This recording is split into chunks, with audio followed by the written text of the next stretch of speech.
아침 이른 바쁜 시간에 참석해 주신 여러분께 감사드리고, 이게 단순한 출마 선언으로 끝나는 게 아니고, 제가 왜 출마하는지, 그리고 뭘 하고자 하는지에 대한 내용들이 빼곡히 담겨 있습니다. 그래서 다소 좀 길겠습니다만은 출마 선언문을 읽고 공약을 발표하고, 그 다음에 질문 사항에 대해서는 기탄 없이 어떤 질문이든지 다 해주시면 제가 성의껏 답변해 드리겠습니다.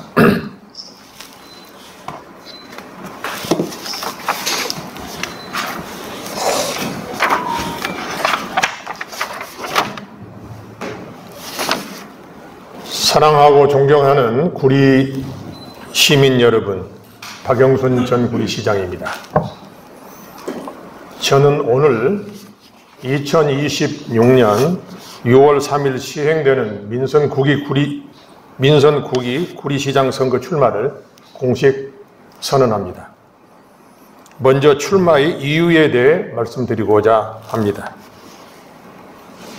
시민 여러분들께서 기억하고 계시리라 생각됩니다만, 저는 지난 2014년 민선 6기 시장 선거 시 현수막 1개의 문구가 허위사실 공표로 고발돼 2015년 12월 10일 대법원에서 벌금 300만 원, 당선 무효형을 선고받고 GWDC, 구리 월드 디자인 시티 사업 등 핵심 사업들을 마무리하지 못한 채 시장직에서 중도 사퇴해야만 했습니다.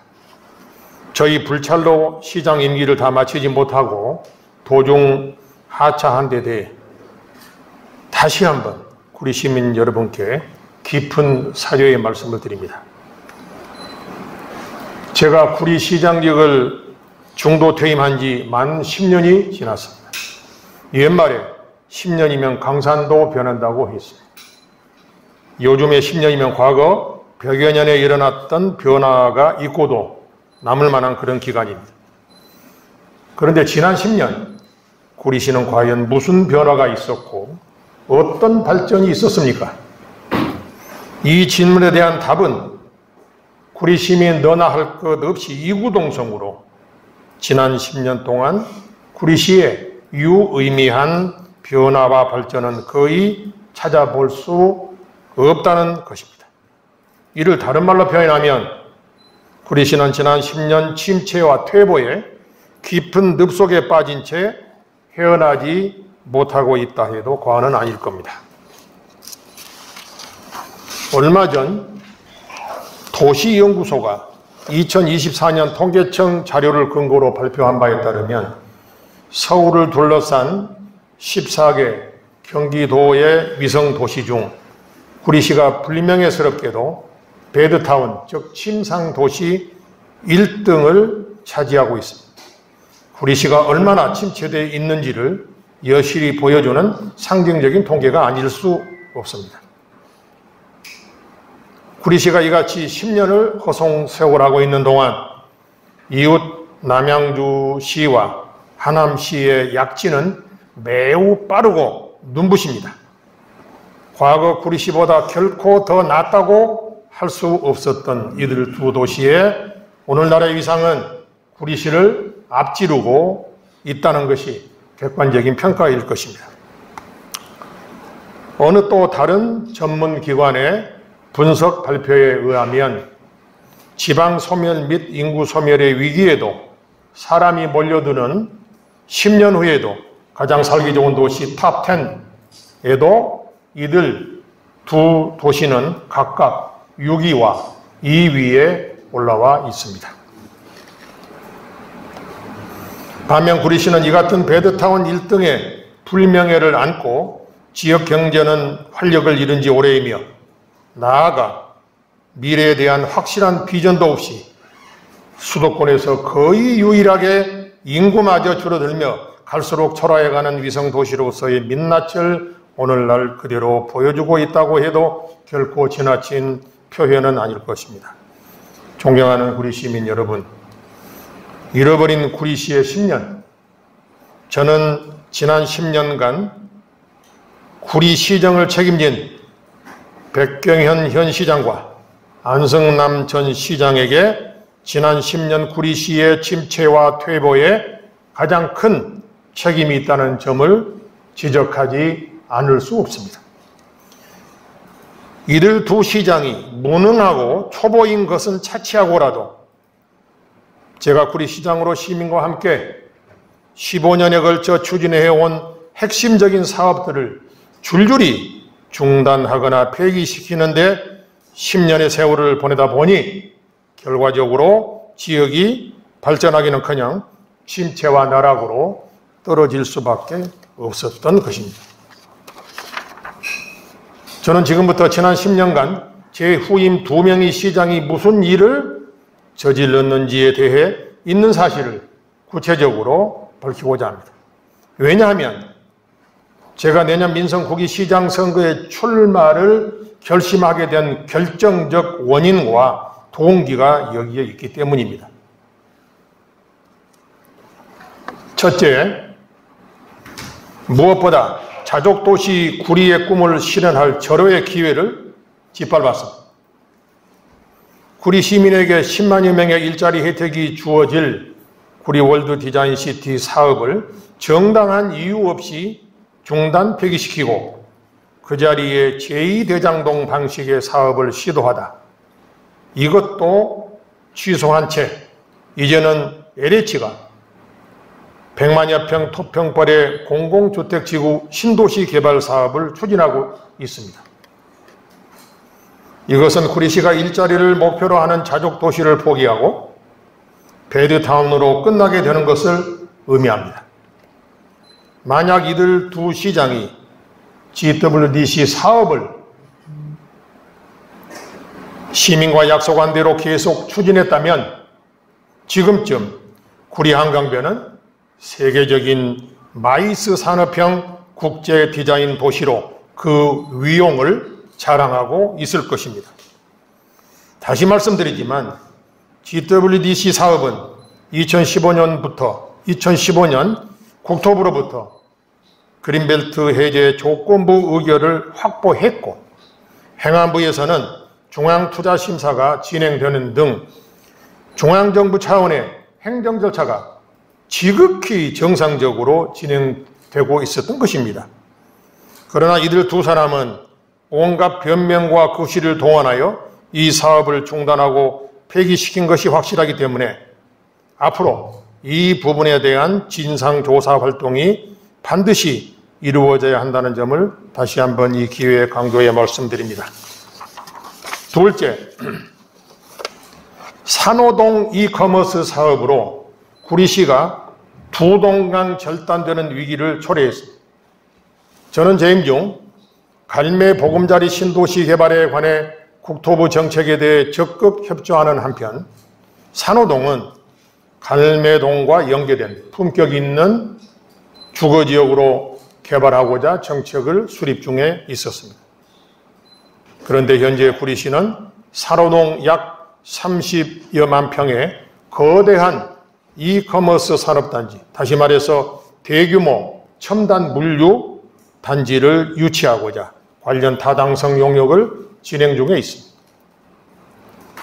만약 이같이 산호동의 대규모 첨단 물류 단지가 조성되면 갈매 신도시는 예컨대 비무장지대처럼 구리시 구도심과 완전히 단절되고 철저히 고립됨으로써 갈매 신도시 주민에게는 대재앙이 되지 않을 수 없다고 생각합니다.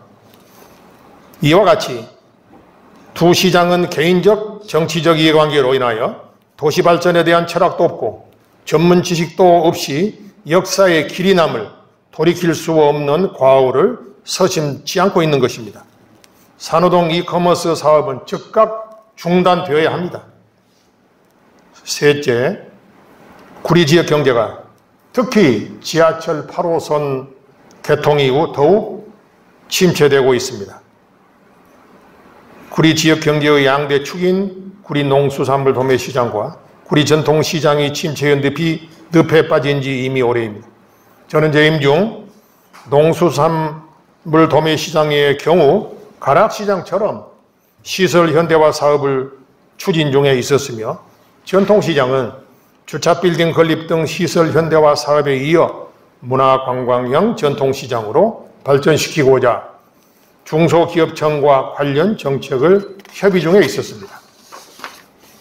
그런데 이들 두 시장은 실현 가능성도 없는 농수산물 도매시장 산호동 이전을 추진한다면서 도매시장 활성화에는 무관심과 무정책으로 일관하고 있으며 전통시장의 경우도 시장 활성화를 위해 절대 필수적인 지하철 8호선 구리역 출입구를 시장 입구와 연결하여 설치하지 못한 실수를 저질러 정작 지하철이 개통되고 난 후에는 천호, 잠실, 다산, 별내 등의 상권을 빼앗긴 탓으로 그동안 호황을 누리던 돌다리 상권은 이제 깊은 침체의 늪 속에 빠져들고 있는 것입니다.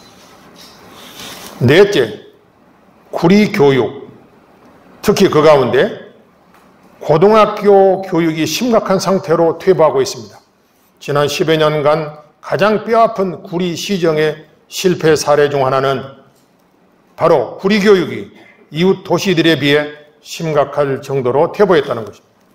저는 사범대학을 졸업하고 중등학교 교사로 재직하는 경력이 있어서 더욱 교육의 중요성을 기회에 있을 때마다 강조한 바 있습니다. 도시의 경쟁력은 교육의 질이 결정한다는 신념으로 저는 31년 전 관선시장으로 부임하자마자 구리의 명문고 육성을 목표로 구리시민장학재단 설립을 주도하였고 현재 약 45억 원 정도의 장학기금을 조성하여 운영 중에 있으며 이외에도 혁신교육도시 지정 등 교육 친화적인 시정을 펼쳐온 결과 일선 교육 현장에는 활기가 넘쳤으며 저는 과분하게도 교육시장이라는 별칭도 갖게 되었습니다. 그러나 오늘날 구리교육은 침체의 깊은 늪에 빠져 있으며 어느 정도까지 심각한 상태에 있는지는 구리 지역 중학교 졸업생들이 이웃 도시의 고등학교 진학을 선호한 나머지 구리 관내 고등학교에 입학하는 학생 수가 수년째 계속하여 대폭적으로 줄어들고 있는 사실에서 알 수 있습니다. 구리시의 A 공립고등학교의 경우 2018년, 즉 6년 전에는 400명이던 졸업생 수가 2024년에는 200명 선까지 반토막 났으며 여타 학교들도 비슷한 상황인 것으로 알려져 큰 충격을 주고 있습니다. 이 기간, 즉 6년 동안 구리시의 인구가 20만 1823명에서 18만 6882명으로 7.4% 감소한 데 비해서 고등학교 학생 수는 약 50% 정도 감소했다는 것은 구리 관내 고등학교 교육이 얼마나 심각한 위기에 처해 있는지를 단적으로 말해주고 있는 것입니다. 구리시의 고등학교 사정이 이와 같이 어렵게 된 것은 가까운 두 개의 이웃 도시의 경우 소위 3대 명문대학교 진학생 숫자가 50명에서 70명에 이르다 보니 구리시 중학교 졸업생들이 이들 이웃 도시 고등학교를 선호할 수밖에 없었던 것입니다. 구리 시민의 자존심이 짓밟히는 이 같은 처참한 결과에 대해 구리시장은 아무 관심도 없고 그 어떤 책임감도 느끼지 않은 것 같습니다. 교육이 좋은 도시에 사람이 모여들고 교육이 불안하면 사람들이 떠난다는 평범한 진리를 이들 두 시장은 철저히 외면했습니다. 다섯째, 애써 쌓아 올린 도시 브랜드를 지우고 허무는 데만 몰두했습니다. 구리시는 저희 재임 중 몇 가지 뉴 브랜드를 창출했습니다. 전국 최초로 고구려의 도시 선포, 전국 최초로 태극기의 도시 선포, 전국 최대의 코스모스 유채꽃 축제 시행 등입니다. 그러나 제 후임 2명의 시장은 시청 앞 고구려 북각을 철거해버리고 아차산 고구려 대장간 마을도 철거한다고 보도하고 있습니다. 고구려 역사문화공원 조성 계획도 중단되었고 태극기 박물관 설치 계획도 무산시켰습니다. 코스모스 축제도 변질되어 실제 꽃밭은 행사 무대로부터 멀리 떨어져 있어 꽃을 사랑하는 시민들로부터 이게 꽃축제가 맞느냐며 빈축을 반발을 사고 있는 실정입니다. 이들 두 시장은 박영순 전 시장이 오랜 기간 시민과 함께 쌓아온 구리시의 정체성의 공든탑을 이어서 쌓아가기는커녕 허무는 데만 정신이 팔려 있었다고 볼 수밖에 없습니다.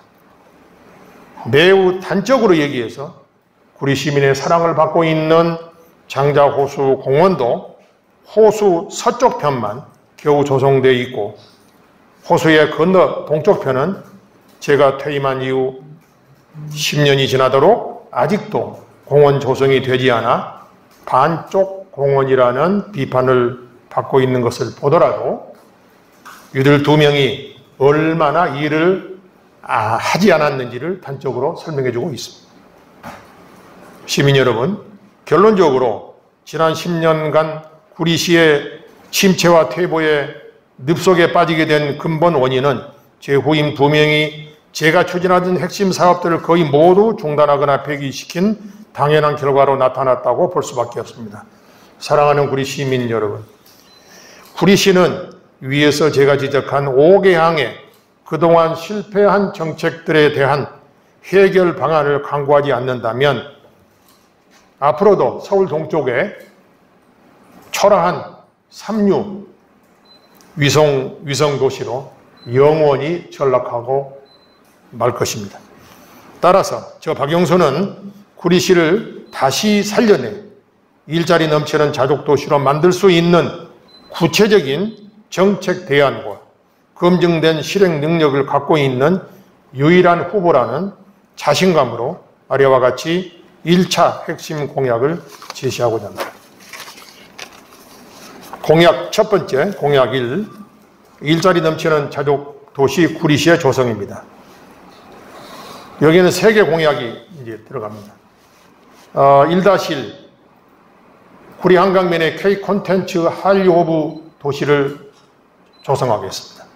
현재 LH의 공공주택 지구 사업의 기본 틀은 그대로 유지하되 지식산업센터 부지를 도시 첨단 산업단지로 업그레이드 격상하겠습니다.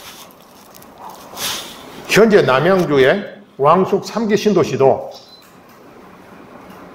지식산업센터 용지, 즉 도시지원시설 용지를 도시첨단 산업단지로 격상해서 승인받고 현재 36만 평이 공사 중에 있습니다. 제가 예시를 들어봤습니다. K 콘텐츠 한류허브 도시는 뭐냐?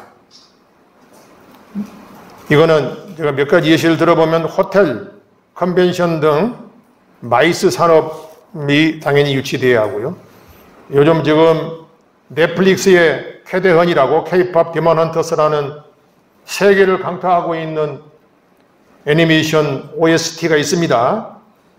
자, 그래서 지금 K-팝 아레나 전용 공연장을 고양시도 하겠다고 그러고 도봉구 창녕도 한다고 그러고 뭐 어디 광명도 한다고 그러고 하남도 한다고 그래요. 저는 이 K-팝 아레나 전용 공연장은 구리 한강변에 들어서야 된다고 합니다.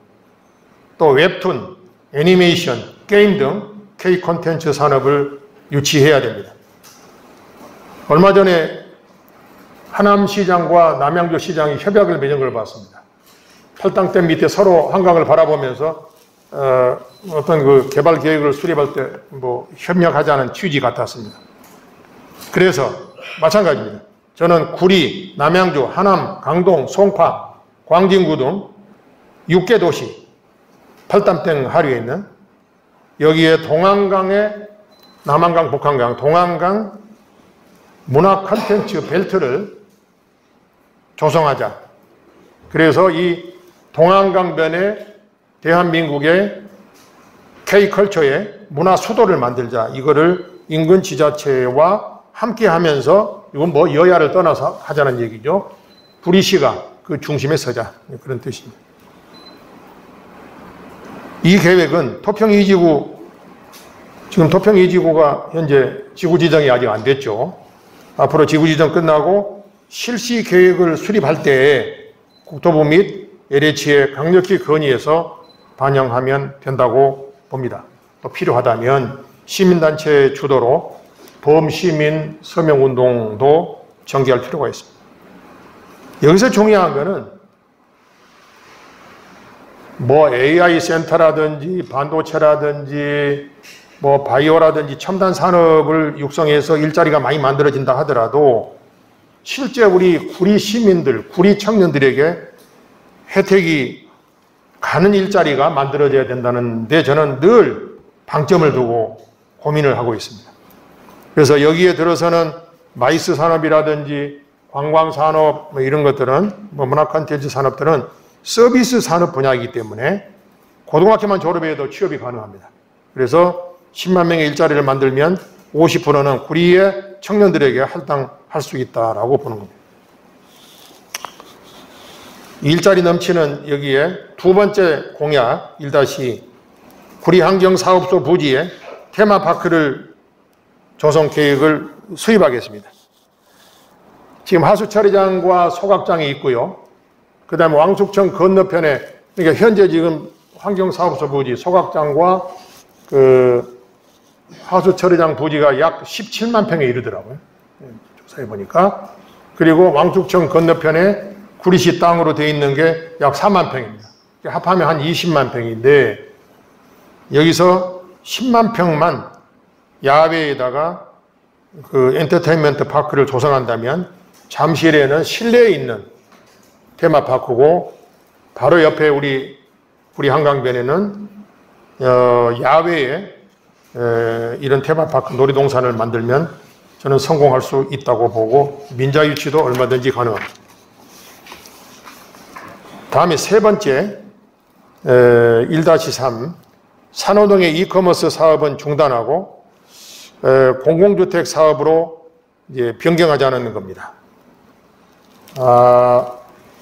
이 부분에 대해서 많이 고민을 해봤습니다. 현재 진행 상태를 보니까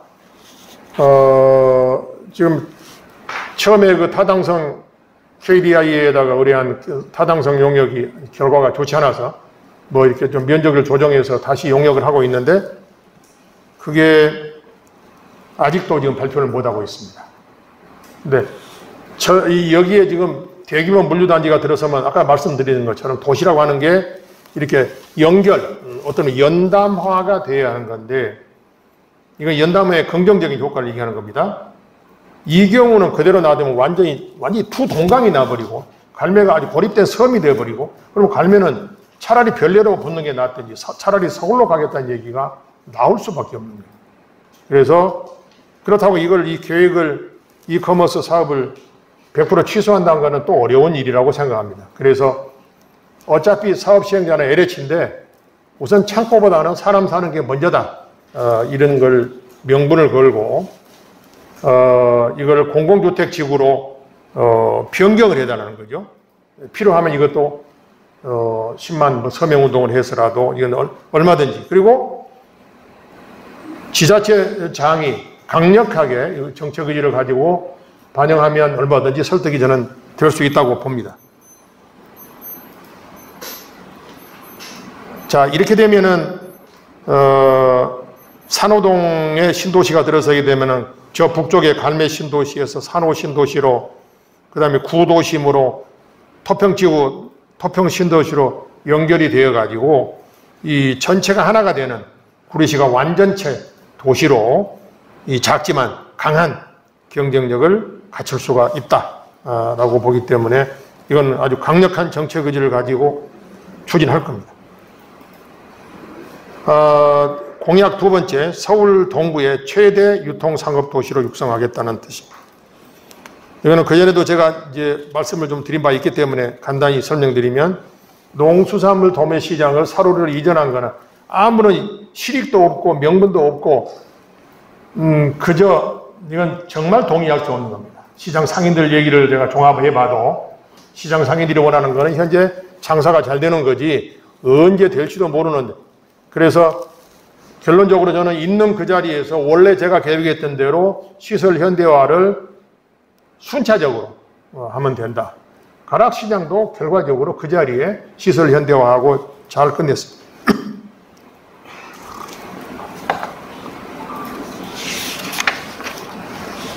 두 번째로 공약 2-2는 지금 롯데마트가 이번에 엘마트니 뭐니 해가지고 문제가 많은 걸로 드러났습니다. 저는 여기서 그걸 지적하려고 그런 게 아니라 어차피 농수산물 도매시장이나 지금 유통종합시장 그 롯데마트 그 건물이나 같이 함께 30년 전에 건축합니다. 오래됐어요. 그리고 현재의 지금 롯데마트 그 건물 가지고는 다산이나 별내나 뭐 이런데 왕숙 새로 들어서는 신도시의 쇼핑몰과 경쟁할 수가 없어요. 그래서 이건 저는 즉시 4년 내에 구리교통종합시장은 재건축 계획을 수립하고 지금 현재 롯데마트 임대기간이 차기 시장 임기 끝인 2030년하고 맞물립니다. 그래서 이거는 구리 시내 우리가 정책적인 의지만 시민 합의만 되면 이건 가능하다고 봅니다. 그 다음에 공약의 이제 2-3에 가서 구리전통시장 입구에 8호선 지하철역 입구 출입구가 없죠. 이거는 이유불문 저는 즉시 만들 겁니다. 이유불문. 이유불문이라는 건 돈이 들어간다. 아니 기술적으로 안 되는 건 모르지만 기술적으로 안 되는 게 뭐가 있어요. 이건 그래야 그나마 전통시장을 활성화할 수 있는 조그만 활로라도 터질 수 있다 이렇게 생각합니다. 그리고 구리전통시장은 문화관광형 시장으로 변신을 해서 사람들이 그냥 단순히 물건 사러 오는 게 아니라 그 외에도 보고 즐기고 관광할 수 있는 그런 요소들을 가미해야 된다고 생각합니다. 공약 3은 이거는 또 제가 이제 많이 좀 검토하고 또 저 주변 전문가들 의견도 좀 들어봤는데 가능한 것으로 판단이 되어서 공약을 하게 되었습니다. 지하철 8호선이 현재 구리역이 3개입니다. 이 지하철 8호선의 구리에 2개를 역을 추가하자니 하나는 지금 수택 이동에 재개발하는데 거기다 하면은 거기서 구리역까지 거기서 장자호수 공원까지 약 800m 내지 1km가 됩니다. 또 하나 장자호수 공원역에서 약 1km 지점인 한강변에 어차피 거기는 신도시가 들었으니까 역을 하나 신설하게 되면 어차피 지하철은 지하로 지나가는 거고 도시를 새로 만들면서 거기에 역을 하나 설치하는 겁니다. 기술적으로도 큰 문제가 없고요. 이건 그렇고 그 다음에 교문사거리가 지금 계속 30년, 40년 지금 낙후되어 있는데 그 교문사거리의 역세권 개발을 위해서도 또 주변에 재개발, 재건축의 호재로 활용하기 위해서도 경의중앙선이 터널을 나오자마자 인창초등학교 뒤에 역을 하나 만들자는 얘기입니다. 공약 4번째. 아까 제가 고등학교, 우리 구리고등학교가 얼마나 심각한가 말씀드렸습니다. 원인은 구리에 있는 고등학교에 들어가면은 소위 원하는 대학에 쑥쑥 들어가면 왜 구리를 떠나겠어요?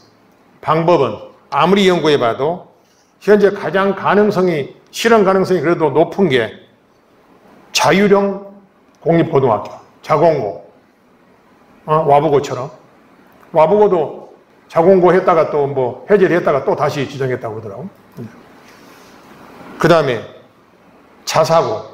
자사고는 여기 삼육고등학교 사립이 하나밖에 없으니까 설득을 해서 자공고, 자사고를 유치해야 된다고 보고 그 다음에 이제 구리시에 입시지원센터를 운영한다라든지 고등학교 연합 입학 설명회를 한다든지 그 다음에 현재 모 도의원이 하고 있는 그 구리 교육지원청 신설하는 거 뭐 이런 건 계속적으로 해야 된다고 보고요.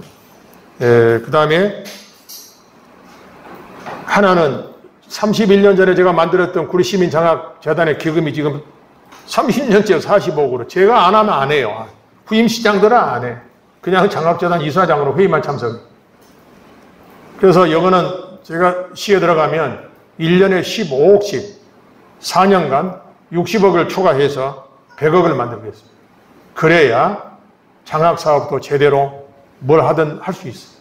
남양주는 일찌감치 부영아파트 개발하면서 100억을 받아가지고 지금 100억 이상 있는 걸로 알고 있습니다.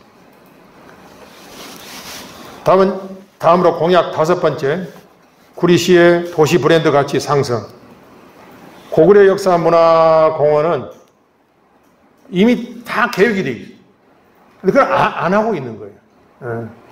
여기서 구체적으로 다 설명은 안 드리겠습니다. 할 거고요.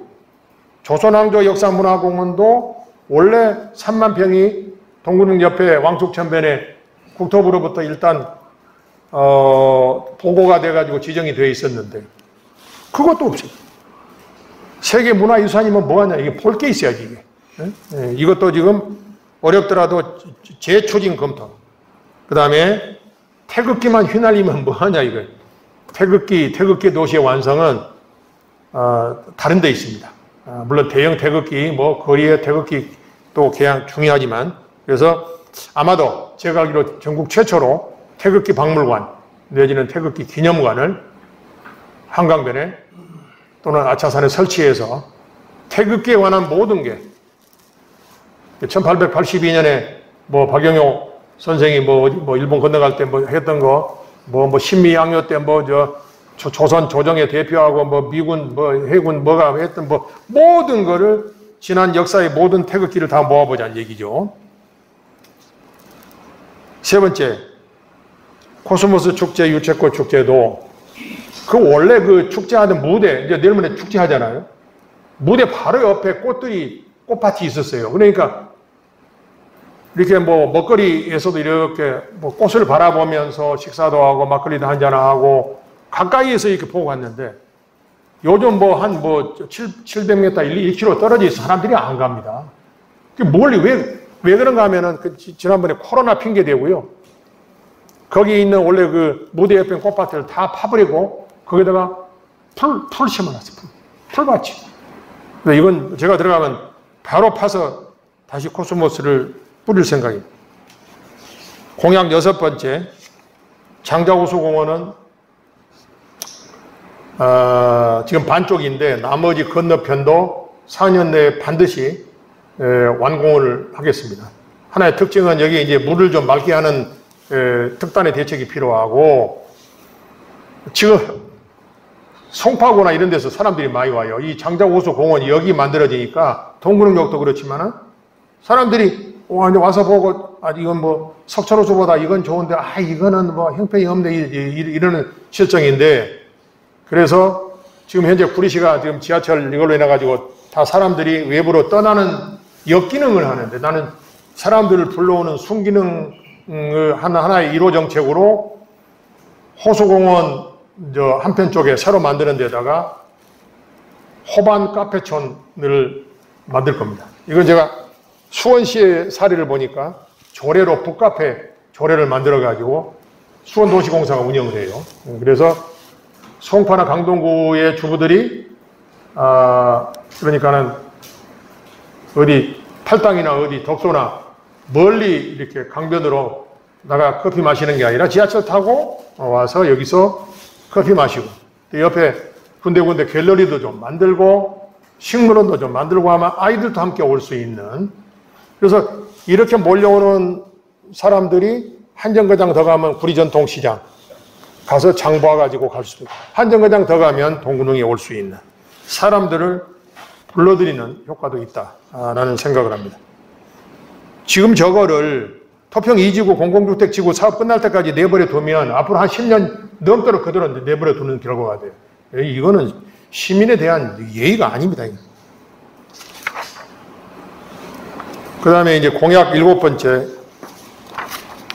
이거는 이제 제가 이제 10년 동안 밖에 있으면서 이건 좀 부족하다 싶은 것들입니다. 수택동에 지금 인창동에 노인복지회관이 있는데 하나 수택동에 있어야 됩니다. 좀 뭐 보관이 있고요. 그 다음에 보훈회관도 너무 비좁고 그래서 하나 더 지어야 되고 장애인 종합복지타운은 딸기원에다가 종합적으로 모든 복지 거기 있는 멀쩡한 걸 또 여기 지금 유통종합시장으로 끌어내렸어요. 도저히 이해할 수 없는. 또 하나 문제가 여러분 여기 구리 실내체육관 있잖아요, 여기. 저거 지은 지가 30년이 넘어가지고 솔직히 아주 관선 때 지은 거지만 설계도 잘못되고 쓸모가 없어요. 저거 재건축을 하면서 지하에 많은 주차장을 만들면 이 주변에 있는 주차난 해소에도 크게 기여할 수 있다 생각합니다. 요즘 파크 골프가 굉장히 유행입니다. 제가 있을 때 토평교 밑에도 하나 했는데 요즘 보니까 저기 어디 한진그랑길 쪽에도 하나 더 있더라고요. 근데 그거 가지고는 안 되는 것 같고 한강 둔치에 그러니까 한강 호텔 쪽으로 지금 남아있는 땅이 둔치에 몇만 평이 있는데 대규모 파크 골프장을 조성해 볼 생각입니다. 그 다음에 지금 쉬쉬하고 있는데 한양대 구리병원 이전하는 것도 절대 이전 못하게 할 겁니다.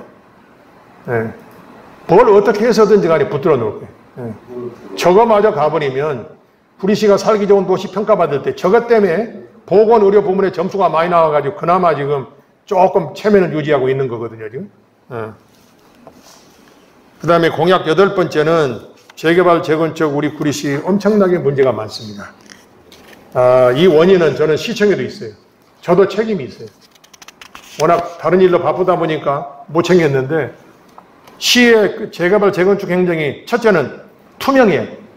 공정해야 돼. 신속해야 돼. 그러니까 예를 들면 이주자 지금 단지도 이제는 생각해야 돼요. 여기저기서 지금 막 지금 재개발한다고 파헤치고 때려부시면 그분들이 어디가 살다 와. 그러니까 이런 거에 대한 종합 대책을 만들겠다는 거죠. 공약 9번째. 지하수열을 활용을 해가지고 에너지를 만들면 이게 지금 냉난방, 구리 시민들 냉난방 비용을 절감한. 제가 지금 토평도서관을 만들 때 이미 그 십몇 년 전이잖아요. 그때 지열을 이용해가지고 지금 토평도서관에 쓰고 있습니다. 이거를 위해서 구리시가 친환경, 탄소 제로, RE100을 실천하는 가장 선도하는 도시로 자리매김하겠습니다. 마지막으로 끝나는 걸 제가 읽고 질문 받겠습니다. 사랑하고 존경하는 구리 시민 여러분, 이상에서 저는 구리시의 현실을 진단하고 구리시를 살릴 수 있는 미래의 비전과 구체적 공약을 제시하였습니다. 옛말에 면장도 알아야 한다고 했습니다. 하물며 수십만 시민의 생명과 재산을 책임질 시장이야 더 말할 나위 없이 중요한 직책이므로 함부로 아무나 그 자리를 차지해서는 안 됩니다.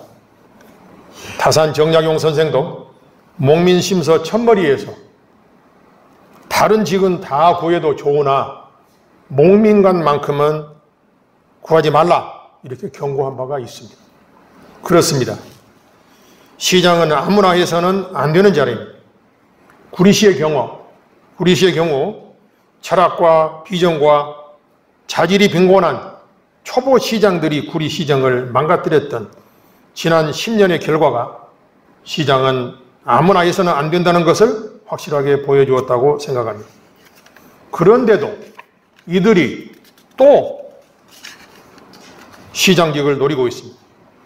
강산이 변한다는 10년이라는 소중한 시간을 허송세월하며 실패한 시장으로 이미 검증이 끝난 이들이 또 시정을 막거나 경험도 없는 또 다른 초보 시장이 맡게 되면 더 이상 구리시는 희망이 없습니다.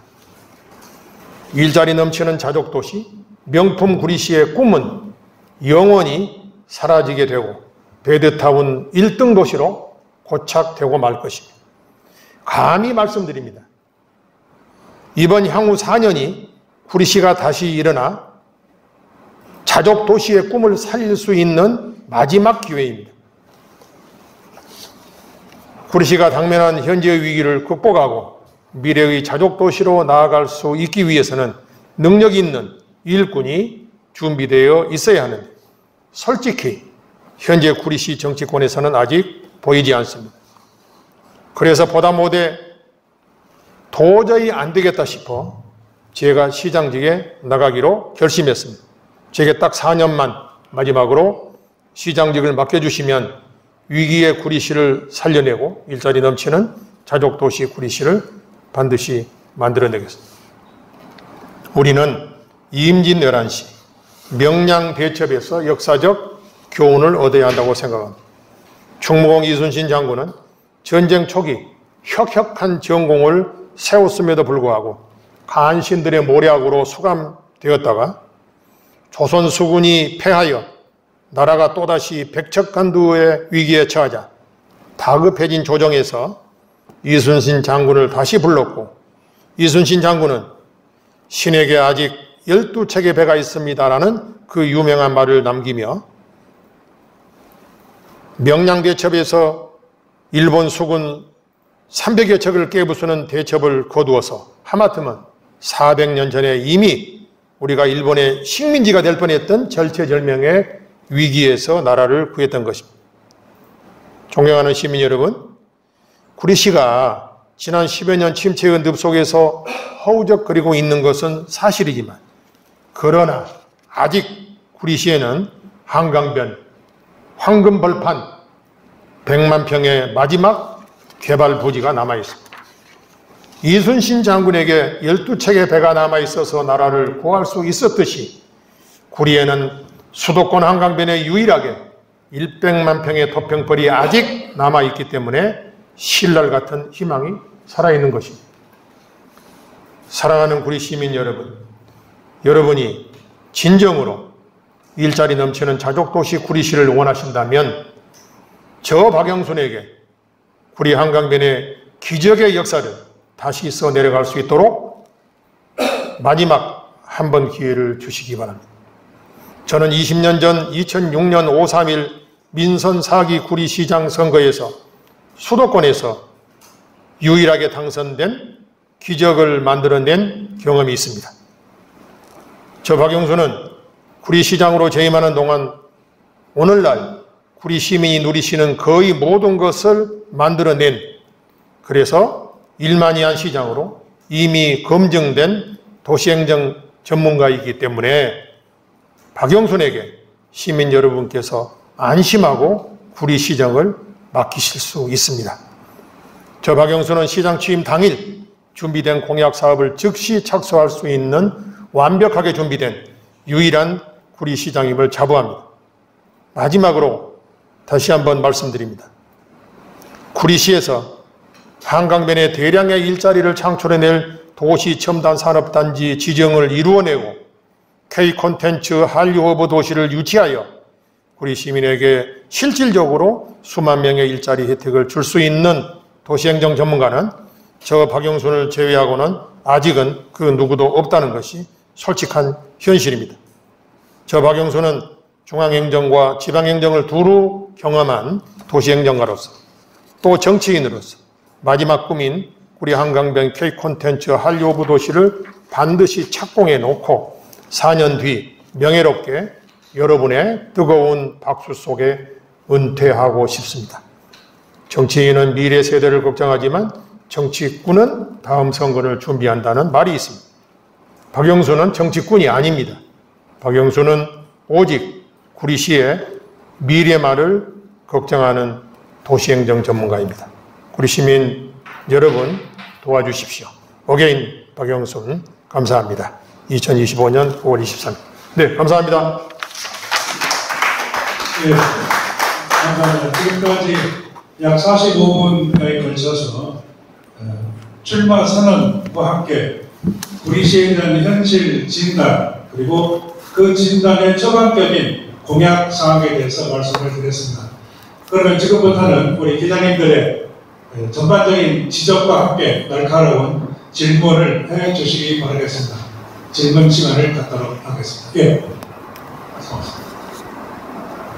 네, 자족도시를 지향하는데요. 자족도시 기반으로 지금 이제 구리시에서 시도했던 것이 지식산업센터입니다. 그리고 또 그 외 이후에도 계속 무슨 타워 이런 것들이 계속 추진되고 있는데 시장께서 보시면은 이런 것들이 평가도 필요하다고 보고요. 그래서 갈매 지식산업센터 이 사업이 완료가 되는데 그에 대해서 어떻게 평가하시는지 간략하게 말씀해 주시면 네. 취재를 하다 보니까 성공적인 사업이라고 평가가 나오고 저기 추진 주체는 그렇게 얘기를 하더라고요. 그래서 그렇게 보시는지 한번 좀. 그러니까 갈매 지식산업센터가 성공하게 되면 어떤 좋은 결과, 영향을 미치지 않냐, 그 질문인가요? 네. 저기 사업에 관련했는데 지금 이제 그 사업이 성공했다고 보시는지? 아니. 그러니까 이제 제가 자세한 설명은 못 들었는데 지식산업센터는 아시다시피 수도권에 이제 막 공급 과잉으로 좀 뭐 어렵죠. 지금 모든 상황이 성공했다 볼 수 없는 거고. 이제 그거는 그럴 수밖에 없는 게 이제 지식산업이라고 하는 게 예를 들면은 대한민국에 뭐 1000개가 있다 합시다. 그럼 들어올 수 있는 거는 한정이 되겠어요. 그런데 지식산업에 들어오도록 건물은 엄청나게죠. 그러니까 이제 더 들어올 게 없으니까 그런데 지금 제가 이제 지난번에 구리시에서 얘기하는 게 보니까 현재 토평 2지구 그대로 이대로 가더라도 이제 지식산업센터의 고덕동하고 비교를 해. 고덕 비즈밸리. 고덕 비즈밸리도 잘 지금 돼 있지 않냐. 고덕 비즈밸리 보면 나쁘지 않아요. 거기에 JYP도 들어간다고 그러고 그러는데 문제는 거기에서 지금 만들어낸 일자리라고 하는 거는 한계가 있다는 거예요. 지식산업센터 있다고 해가지고 지금 자족도시 되는 데가 거의 없어요. 유일하게 지금 전문가 그룹들이 평가하기를 우리나라 지금 수도권에 신도시가 많은데 판교 정도만 자족도시로 인정을 합니다. 판교. 근데 판교도 1, 2, 3 테크노밸리가 있는데 판교 2만 도시 첨단 산업단지. 근데 이제 더 중요한 거는 고덕 비즈밸리가 아니라 여기 지금 아까 왕숙 3기 산흥 쪽이죠. 거기에 지금 남양주가 도시 첨단 산업단지 36만 평을 조성하고 있는데 우리 토평에는 지금 현재 지하철이 계획이 없어요. 근데 거기는 GTX 비노선 들어가지, 9호선 들어가지, 무슨 4호선 들어가지, 경의중앙선 지나가지, 트리플 역세권이. 거기에 36만 평의 산업단지가 생기는데 산업단지의 땅값은 예를 들면 원가로 공급이 되는데 법적으로. 지식산업센터는 감정가로 공급이 되기 때문에 땅값이 훨씬 지금 산업단지가 싸다는 거죠. 그러니까 그쪽으로 가는. 세금도 취득세를 산업단지는 50% 감면인데 여기 지식산업센터는 35%밖에 감면. 그러니까 이미 카카오가 지금 남양주로 간다고 AI 센터 MOU 했잖아요. 또 세계 최대의 무슨 데이터 센터도 남양주 간다는 최근에 보도가 있었거든. 왜 그러냐? 아니 남양주 구석으로 왜 들어갔냐 이거예요. 그거는 우선 땅값이 싸고 세금 깎아주고 규모가 크잖아요. 지금. 그래서 기왕이 우리 바로 옆에 있는 남양주 36만 평의 이 기업 입장에서는 이 산업단지하고 구리 토평의 지금 지식산업센터 해봐야 10만 평, 15만 평 정도가 경쟁이 안 된다. 그러면 결과적으로 여기도 갈매동처럼 지식산업센터로 텅텅 빈다. 갈매동은 앞에 편례역이라도 있어요. 여기는 현재 내가 지금 여기 공약했지만 이거 아니면 지하철역도 없어. 한강 벌판에 집 짓고 한강 뷰가 좋아서 사는 아파트 단지는 모르지만 산업단지로서는 지금 지식산업센터 들어오기에는 여기보다는 남양주가 훨씬 유리하다. 그렇게 보기 때문에 우리가 지금 남양주하고 경쟁해서 이겨서 하나마시하고 경쟁에 이기려면 우리도 산업단지를 하나 만들자. 근데 제가 쭉 경기도 31개 시군을 조사해 봤더니 도시첨단 산업단지가 없는 데가 구리밖에 없어. 과천은 뭐 인구가 뭐 10만도 안 되죠. 근데 이제 과천은 그 지식 정보 타운이라 해가지고 하나 있는데 정확하게 보니까 그게 첨단 산업단지는 아니야. 그러니까 거의 지금 유일무이하게 구리시만 이런 산업단지가 없는 탓으로 기업이 여기 지금 들어올 수가 없다는 거죠. 갈매 지식산업센터는 지금 실패했다고 보시는 건가요? 저는 실패했다고 합니다. 그게 이제 시청에서 시에서 사업이었는데 그러면은 이걸 회복시키거나 아니면은 활성화시키는 새로운 걸 시작하기보다 그러니까 돼 있는 것을 활성화시키는 보관은 이제 이렇게 되는 거죠. 내가 설명이 이제 빠졌는데 지금 최초의 우리나라에서 그때 80년대인가 그때 신도시 1기 일산하고 분당을 대규모로 했잖아요. 결과가 뭐냐 하면 배드타운 됐다고 막 그냥 비판이 많았어. 이게 2기 때부터는 법을 좀 살짝 고쳐가지고 택지 개발할 때는 10% 정도의 도시 지원 시설 용지를 확보하도록 했어. 이게 지식산업센터예요. 그러니까 여기저기 신도시 만들면서 한 10군데에서 지식산업센터를 계속 의무적으로 만들어, 의무적으로. 그 갈매도 의무적으로 만든 거예요, 지금. 그런데 이제 그러다 보니까 아까 공급과잉이고 들어올 수 있는 지식산업은 별로 이제 한정이 돼 있고. 그러다 보니까 이제 공실이 많은데, 이게 토평도 그냥 전 100% 지금 아파트만 못 지은다니까 법에서 10% 정도는 이렇게 내놓게 돼 있어요, 지금. 뭐, 우리 시장이 잘해서 내놓은 게 아니라 법에서 10% 정도는 도시 지원 시설 용지를 내놓게 돼 있는데 지금 현재 지금 구리시는 그대로 가는 거예요, 그냥 그대로. 그러면서 저 강건도 뭐 고덕 비즈밸리도 있잖아요, 뭐 그렇게. 그런데 내가 볼 때는 그렇게 해가지고 여기에 그 땅값이 예를 들면 중요한 것은 땅값이 싸야 돼. 그렇게 만들려면은 토평에도 이 도시첨단 산업단지가 들어와야만 제가 볼 때 우리가 원하는 호텔이나 컨벤션이나 그다음에 K 콘텐츠 산업들을 불러들일 수 있다는 거고, 만약에 구리 토평에 도시첨단 산업단지에 이런저런 문화 관련 산업 기업들이 들어오잖아요. 그러면 나는 그 영향으로 지금 갈매 지식산업센터가 좋은 영향을 받아가지고 그쪽으로 나는 채워진다고 나는 보는 사람이에요. 네, 우리 중간에. NW에서 한 소리. 저 구리에서 사실은 뭐 아시는 바와 같이 구리를 서울로 시민위원회가 발대가 돼 있고 또 관계는 통합이라는 단체가 지금 발의가 돼 있습니다. 지금 시장님, 우리 박병수 전 시장님이 보시는 시각은 어떠신지 한 말씀 해주시죠. 저는 공약에도 그런 거 없잖아요. 없는데 한마디로 얘기하면 저는 넌센스라고 생각해요. 그리고 제가 지향하는 거는 자족 도시입니다. 그러니까 자족 도시가 뭐냐면 일자리가 해결돼야 돼. 구리 시민은 적어도 50% 이상이 구리에 있는 데서 일하고 구리에 잠자고, 그러려면은 일자리가 만들어져야 되고 그 다음에 교육이 안정이 돼야 되는데, 근데 일자리를 만들려면 기업들이 들어와야 되잖아요. 그럼 기업이 들어오려면은 위치가 좋아야 되고 뭔가 인센티브가 있어야지. 땅값이 좋아야 돼. 구리는 위치는 좋아. 그 땅값 비싸면 누가 와? 조금 멀어도 지금 하남이나 지금 남양주로 가지. 그래서 이런 거를 하기 위해서는 도시 계획을, 자족 도시를 만드는 계획은 서울의 구청장은 못해요. 서울시장만 할 수 있어. 내가 좀 심하게 얘기하면 서울을 편입하겠다고 얘기하는 거는 자족 도시를 포기하고 서울에 그냥 구청으로 들어가겠다. 서울에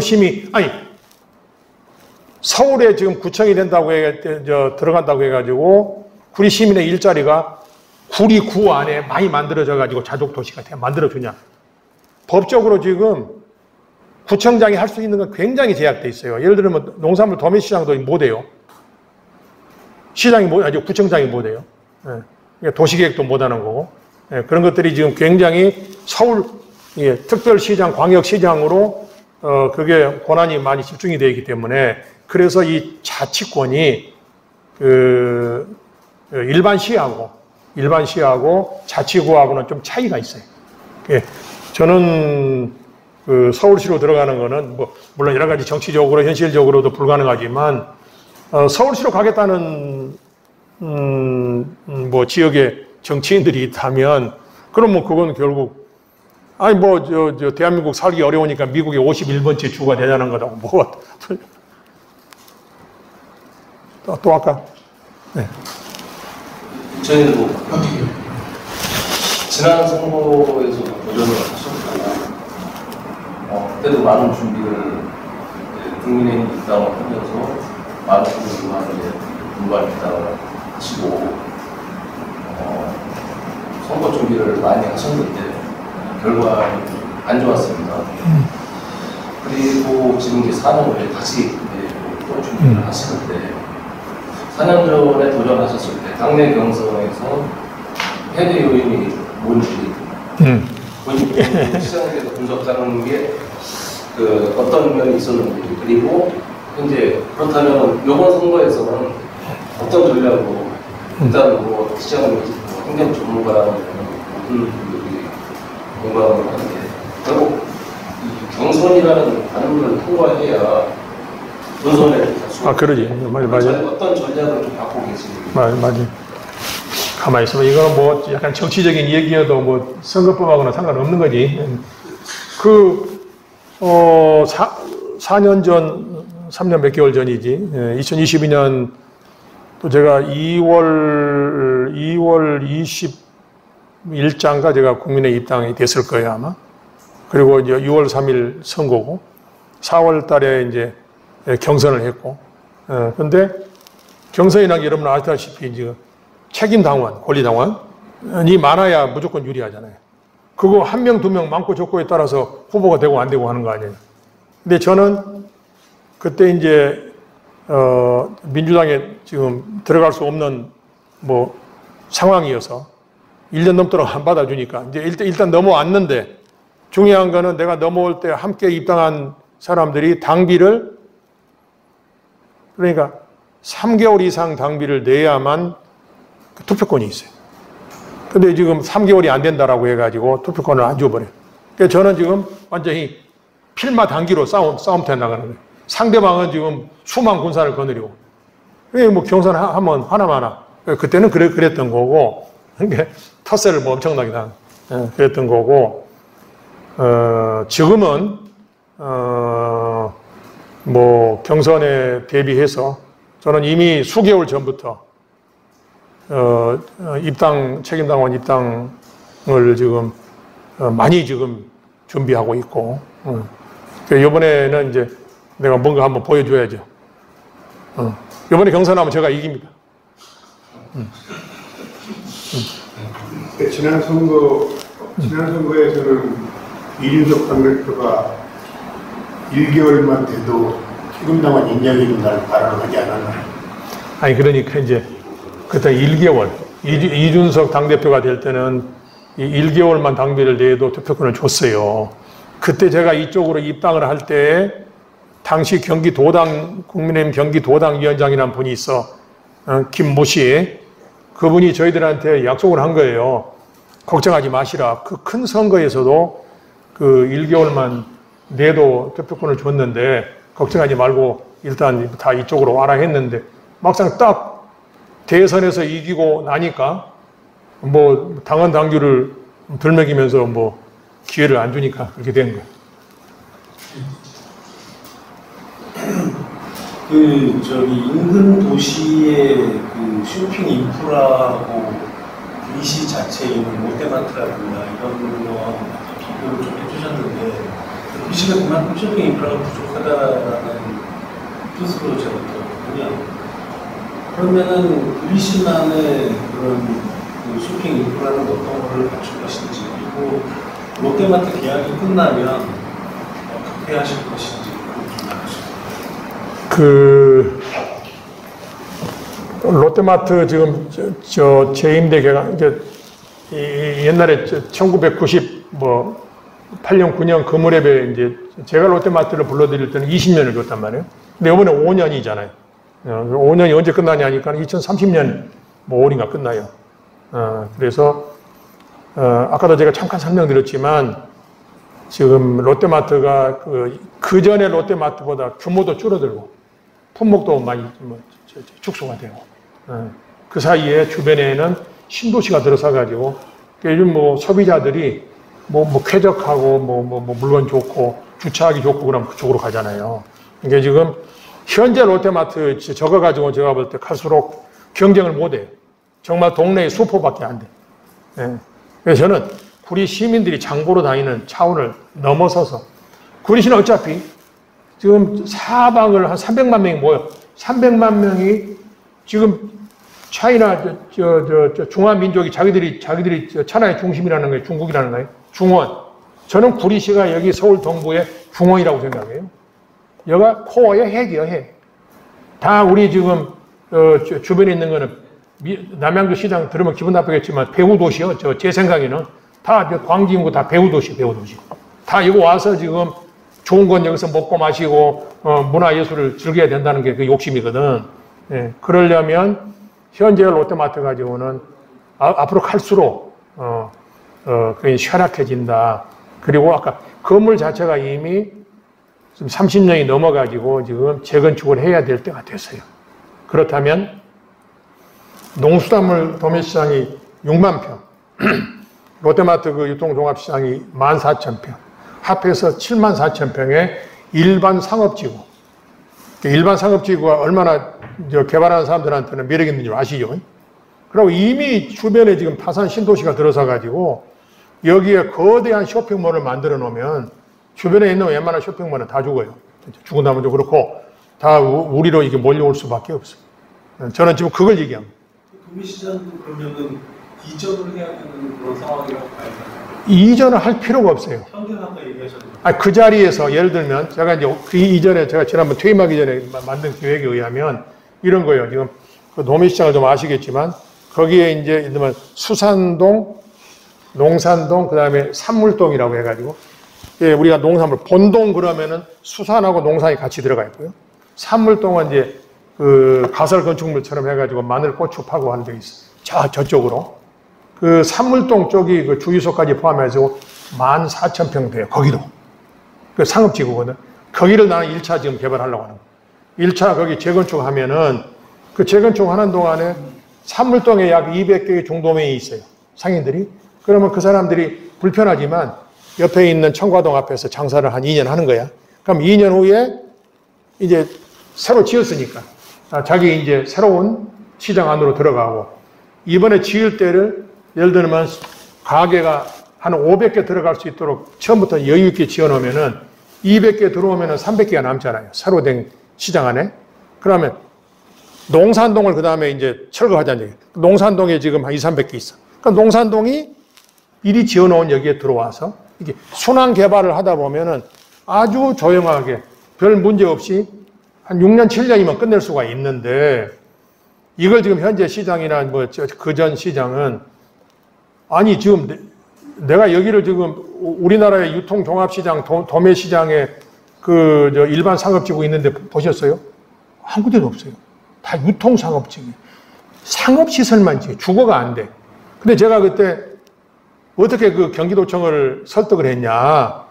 이 구리 농수산물 도매시장이 개설권자가 구리시로 돼 있는데 이거 뭔가 그때 중앙정부가 잘못 서울에 지어야 될 걸 구리시에 지었는데 이 작은 도시가 앞으로 지금 언젠가는 지금 여기 지금 재건축해야 되는데 무슨 수로 지금 재정을 어떻게 해서 지금 재건축하냐.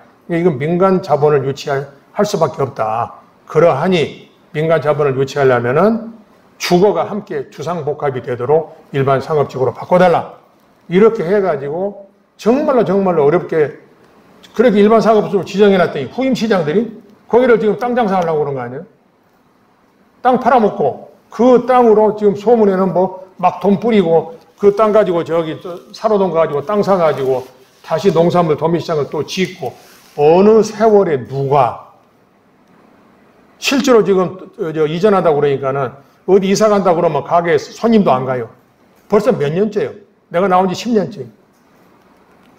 아니 손님들이 보기에 우리 농산물 도매시장 어디로 이사 간대야. 꾀죄죄해. 안 와요. 그러니까 이제 이사 간다고 딱 포기하고 앞으로 몇 년 후에는 정확하게 로드맵 정해가지고 그 자리에서 재건축이 나는 얼마든지 가능하다. 민간 자본이 유치가 가능하기 때문에 쉽게 해요, 쉽게. 근데 내가 생각할 때는 쉬운 거지만 후임 시장들은 이걸 안 하려고 하는 거예요, 그냥. 아주 간단하지. 땅 팔고 그 돈 가지고 저기 새로 땅 사가지고 그 땅 사는 게 뭐냐? 현재 아까 이커머스 그 계획 안에 30만 평 중에 6만 평을 LH가 그린벨트를 풀어주면 그걸 구리시가 농산물 도매시장을 옮기기 위해서 그 땅을 6만 평을 사겠다는 거예요. 그게 이제 어느 세월에 되고 왜 이렇게 복잡하게 하냐 이거예요. 그러니까 시장의 중심이 상인인데 정치하는 시장들이 중심이야. 자기 머릿속으로 뭘 이렇게 꿈꾸면서 그냥 일을 하는 거예요. 이건 정말로 이건 상인들 죽이는 일이에요. 이 처음에 이걸 착공을 할 때 제가 착공. 용서 못 합니다. 그건 또 내 책임이야, 그렇게 망하면.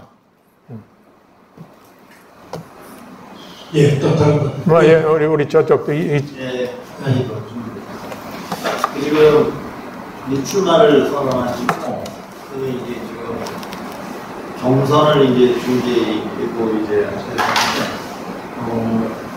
일각에서는 지금 이제 전 시장님 대 현 시장님 이렇게 해가지고 좀 같은 당에서 내역중재라는 그 곱지 않은 시선도 있어요. 있는 게 현실이에요.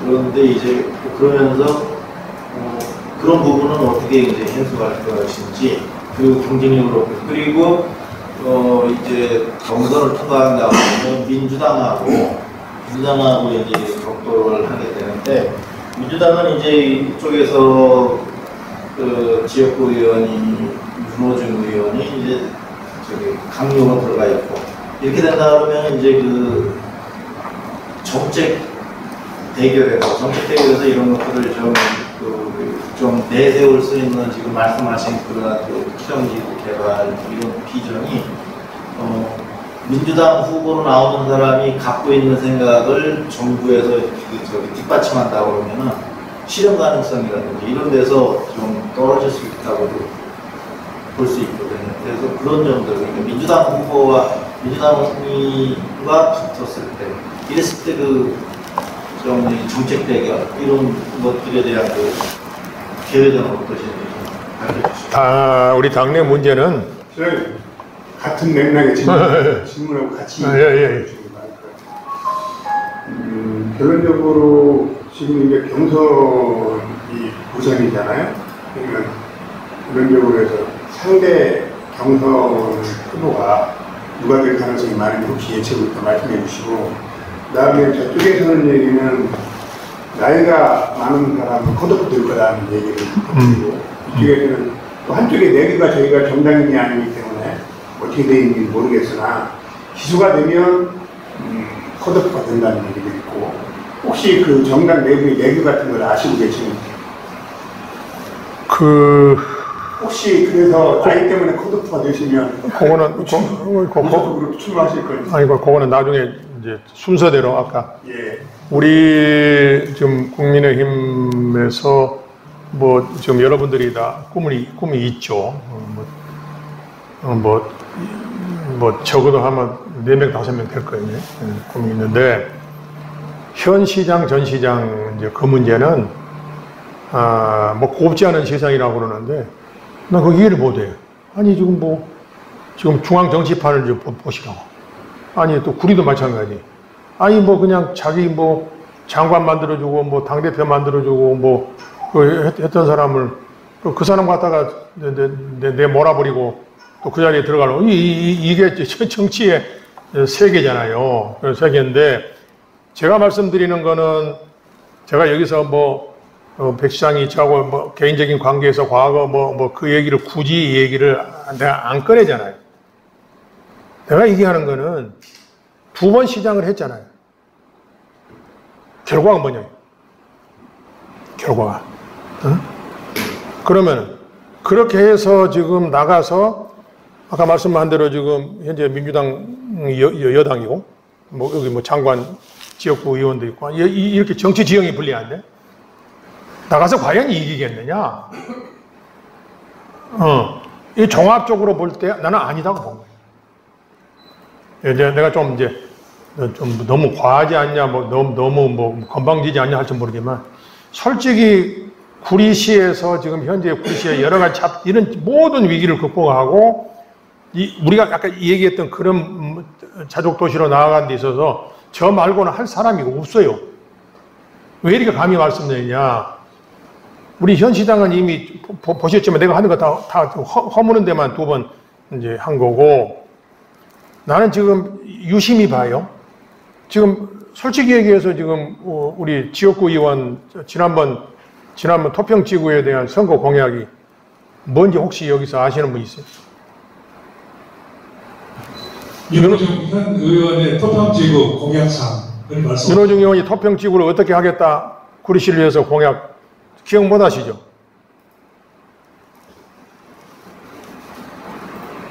여기다가 지금 그전에는 이제 AI를 많이 거론했어요. AI. 인공지능. 그래서 GABC라고 구리 AI 플랫폼 시티 뭐 이런 것도 이제 하려다가 이제 안 되고 했는데 제 기억으로는 이 전번에 작년인가 그 선거 때 디지털 여기 지금 그것부터 심합니다. 근데 또 상황이 내가 얘기하잖아요. 디지털이 뭐니 이건 지금 전부 남양주에서 지금 첨단 모든 그 36만 분이 빨아들인다니까 지금. 그러니까 여기는 경쟁이 안 돼요. 이제 남양주하고. 그리고 나는 디지털 여기 피부로 내가 직접 시정을 맡아서 15년 이상 해본 사람이니까 우리 시민들한테 혜택이 가야 돼. 반도체 공장 들어와가지고 10만 명 일자리 만들어져. 근데 여기 지금 구리오고 지금 토평고 인창고 나온 애들이 지금 몇 명이나 그 반도체 공장 들어갑니까? 전부 다 그 반도체 전문가들 지금 그 전공한 애들만 여기 와서 일하고 뭐 서울 가 자고 그러잖아요. 우리하고는 상관없는 개발이요. 마치 지금 한강변에 지금 스마트 그린시티. 말이 스마트 그린시티, 누구를 위해 종을 울리는 거예요? 누구를 위한 스마트 그린시티요? 서울의 부자들 한 10,000세대 이상 와 살라고? 우리는 쳐다만 봐요? 우리한테 혜택이 없잖아요. 그러니까는 변경 일부, 완전히 지금 공공주택 하지 말란 얘기는 아니고 그걸 짓긴 짓되 어차피 아까 법으로 자족 용지를 한 10% 내놓게 돼 있는데 그거를 그냥 지식산업센터로 끝나는 그 용도가 아니라 산업을 유치할 수 있도록 싼 땅값으로 도시첨단산업단지로 업그레이드 시켜서 해주라. 남양주도 그렇게 하지 않았냐? 그런 얘기인데 다만 여기는 과밀억제 지역이니까 어렵다. 과밀억제 지역이라 하더라도 된 데가 어디 있어? 2군데. 일산의 테크노밸리에서 됐고요. 수정법 7조 2항을 적용해서 그 다음에 판교 이 테크노밸리도 수정법 7조 2항을 적용해가지고 과밀억제 권역임에도 불구하고 도시첨단산업단지로 바꿨어요. 사례도 있어요. 그러니까 우리는 왜 안 하냐? 그럼 만약에 법이 문제면 법을 아니 지금 센 국회의원 있잖아요. 지역구 의원, 장관. 국회의원이 동의하면 법도 고치면 되지. 어떻게 경기도 31개 시군에서 산업단지가 한 평도 없는 데가 유일하게 구리시라면 그러니까 서울로 그냥 자치구로 들어가려고 그냥 편히 뭐 고개 숙이고 나 받아줘 이런 태도가 과연 지자체장이 가져야 할 태도냐. 이 좋은 위치에 지금 이 땅의 이 얼마나 이 값어치. 그래서 저는 무조건 뭐 당이라 하고 과거에 이렇게 선후배 부하 상관 부하 그걸 깬 사람이 현재 백시장이기 때문에 그런 걸 거론하지 말자는 얘기예요. 어차피 정치인은 경쟁하는 거고 본인이 잘해서 유권자의 신임 얻으면은 뭐 더 나아가는 거니까. 저는 개인적으로 오늘 여기 회견문 보시지만 백시장 하나도 내가 지금 비판한 거 없어요. 정책을 가지고 얘기한 거거든. 두 번째로 아까 이제 민주당 장관.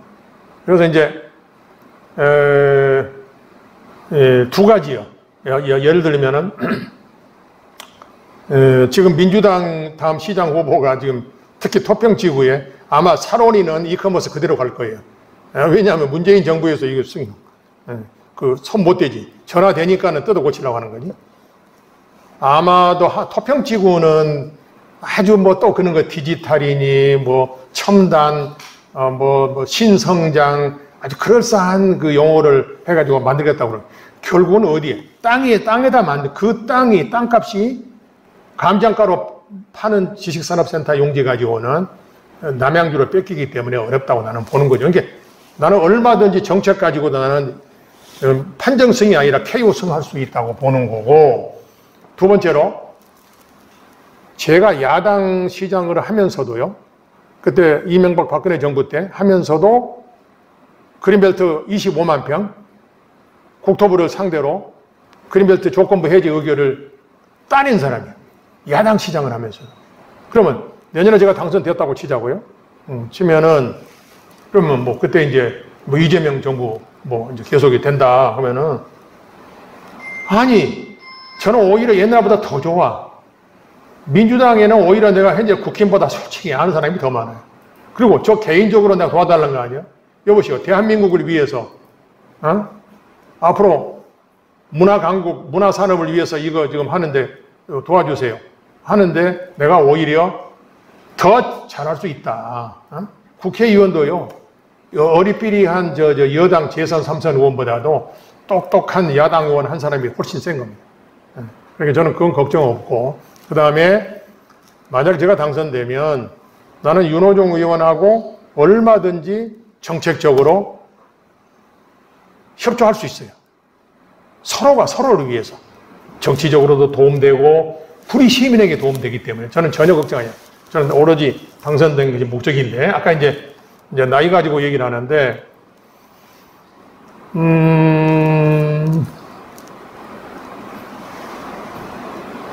나도 지금 염색을 했지만 대한민국 정치가 선진화되려면 내가 볼 때 국회의원들 앉아있는데 머리 색깔이 한 20, 30%는 좀 하얘야만 나는 선진국이 된다고 생각합니다. 전부 그 젊은 사람들만 앉아있으면 정치라는 게 이게 뭐 지식 가지고 뭐 지혜 가지고 지식 가지고 하는 게 아니고 어떻게 보면 지혜가 중요한 건데 뭐 연령이 중요한. 특히 행정은 제가 도시행정 전문이에요. 행정은 전문가가 해야 돼요. 네, 전문가가 해야 되는데 만약에 구리시에 나만한 전문가가 없다 하면은 공천 줘야죠. 그리고 국민의힘을 내가 이제 유심히 이렇게 쭉 이번에 우리 신임 장동혁 대표 이제 쭉 이렇게 회견하고 발표한 걸 보면 그분이 생물학적 나이 가지고 따지는 것보다는 그분 입장에서는 경쟁력이 있는 나이를 어느 그게 기사에 나 있어요. 경쟁력이 있는 사람을 특히 수도권에는 내보내야 된다. 그런 게 있기 때문에 저는 뭐 별 걱정 없다. 그리고 아니 저 하남시장도 나이가 솔직히 이제 개인적으로 저하고 뭐 한 살 차이 아니에요. 근데 그럼 하남시장 다음 하남시장이 굉장히 떴잖아요. 잘하잖아요. 잘한다고 그래. 그러면 나이 많으니까 내년에 컷오프 시킬까요? 나는 아니라고 봅니다. 국민의힘이 3년 전 선거처럼 깃발만 꽂으면 그냥 다 먹을 때는 그냥 뭐 그런 식으로 컷오프 했지만 지금 단 한 명이라도 지금 수도권에서 이 어려운 이 수도권에서 한 명이라도 건지기 위해서는 아주 객관적으로 봐서 누구를 내보내야 경쟁력이 있어가지고 당선되겠는가. 거기에 나는 그 나이는 거긴 해당 사항이 나는 없다고 봐요. 예.